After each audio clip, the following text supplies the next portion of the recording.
Good morning. This is Wednesday, Valentine's Day, February the 14th. This is Ron. Welcome to Storytime.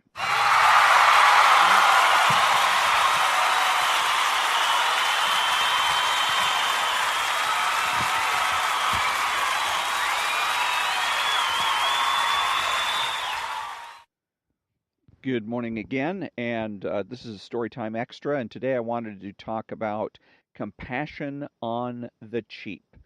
There's a lot of talk in our society about compassion and being compassionate, particularly to those that are less fortunate or considered less fortunate than we are.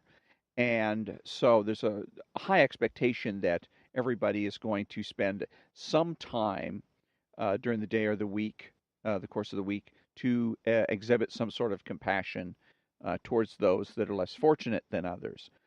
There is a form of compassion that I call compassion on the cheap, in which basically what a person is doing is, instead of regular, real compassion, is somebody that puts what President Obama used to call skin in the game. They are people that put money, time, and energy into their compassionate activities.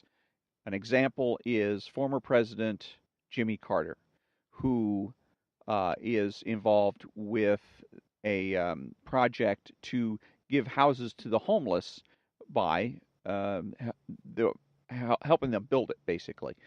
It's an organization that gets with a homeless person.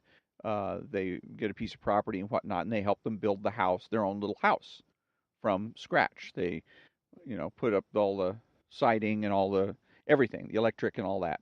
And so Jimmy Carter does that on a regular basis. He's building house after house after house. So he is putting some, quote, skin in the game, unquote, by putting at least time and energy, and perhaps a little bit of money as well, into this particular project to help people that are less fortunate than he is. So the phony or faux compassion, or compassion on the cheap, is refers to the people that are advice givers or bosses, people that like to push other people around. And there's an individual that I'm acquainted with, a lady that is exactly that model. That the whole sum total of all of her relationships with other people can be summed up with compassion on the cheap, where she spends most of her time bossing people around. She tells me what to do. She tells her coworker what to do. She tells her children what to do, her grandchildren, her friends, and then she tells, and I know this because she tells me about it. I told so and so that they ought to do X, Y, Z, and I told this person that they really ought to do blah, blah, blah. And then she tells me, well, you ought to do this, you ought to sell that, or you ought to get rid of such and such, or you should need to talk to this person, or you need to get in touch with another person to help deal with your problem. And it's not just, a lot of times people, if you're talking, making small talk or just chit-chatting with people, and they ask you how you're doing, you say, well, I get this problem over here or that problem over there, will offer good-natured advice. Well, you might want to check this, or you might want to do X, Y, Z, or go online and see if you can find whatever. But the difference is that this particular lady follows up. She will give the advice. She will tell you what she thinks you ought to do. And then a day or two later, sometimes a week later, she'll follow up. Hey, did you do what I told you to do?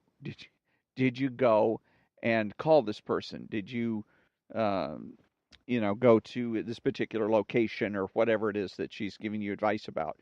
And so it's like having another mother, except this person isn't my mother. And, well, I was going to say, and she doesn't have skin in the game, but that's what it means, to be the mom. If you're mom, you've got skin in the game. You've put money, time, and energy. If not currently putting that much money, time, and energy, you have put money, time, and energy into your child or children. And so there is still, throughout your life, as long as your mom is alive, there's a certain expectation that you're going to go ahead and pay heed to what it is that your mom says. You might not do everything she suggests, follow every piece of advice, but you're going to pay some heed to it. And in this particular case, she's not my mother, and she has absolutely no, quote, skin in the game, unquote. No money, time, or energy invested in any of the things that she's going ahead and giving me advice about. So, um, what I've done, and what I've done is to deal with this, because what it ends up doing is just putting a tremendous amount of psychological pressure on people when you're out bossing them around, telling what they should do, and then following up. Did you do what I told you to do? And if you don't do what she tells you to do, then there's a lot of head shaking and eye rolling, and lots of expressions of disappointment and frustration and irritation and annoyance.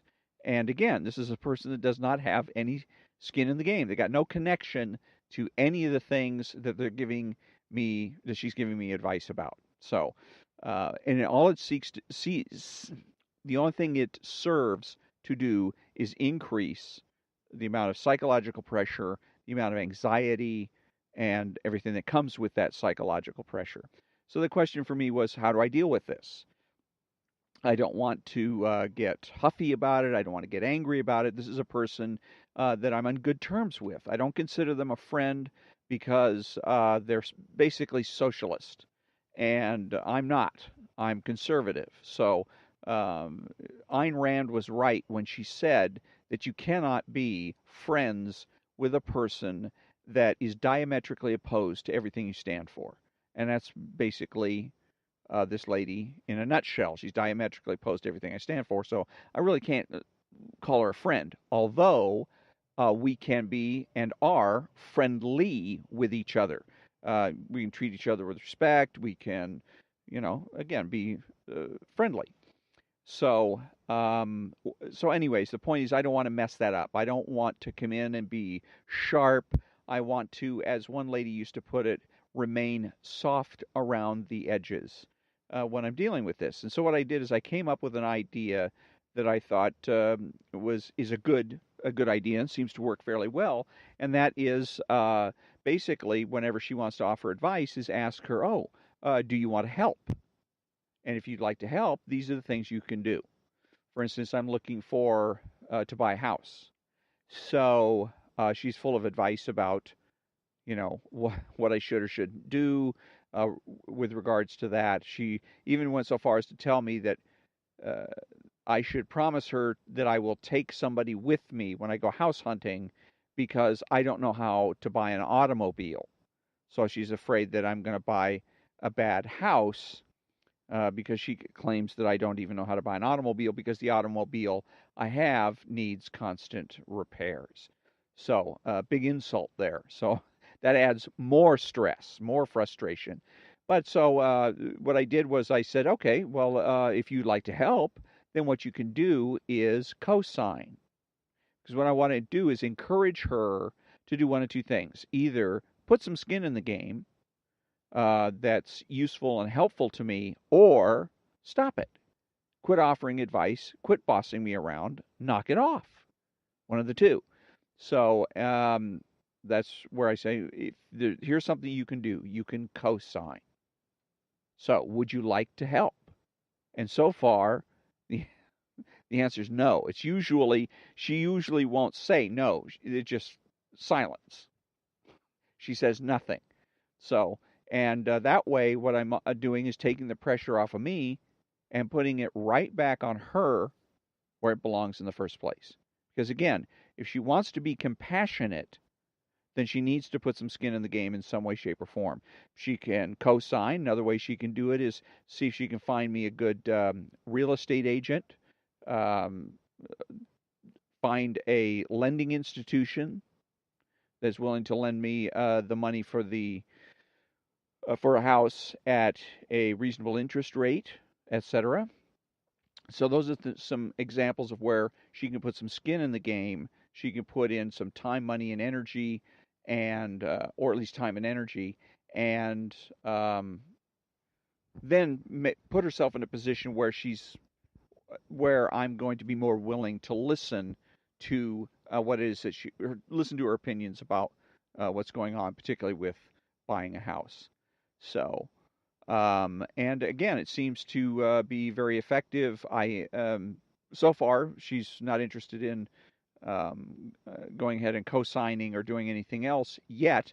And I tell her, I said, well, if you change your mind, let me know. And it's excellent. It puts the pressure again back on her, takes the pressure off of me, and does it in a way that is, again, soft around the edges. So I don't end up having to be the bad guy. I don't end up having to mess up a otherwise friendly relationship.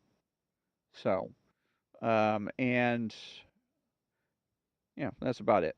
So that was my little storytime extra for today. Tomorrow is going to be another regular episode and probably a chapter from, again, from The Virtue of Selfishness by Ayn Rand. And until then, thank you very much for joining me and have a great day.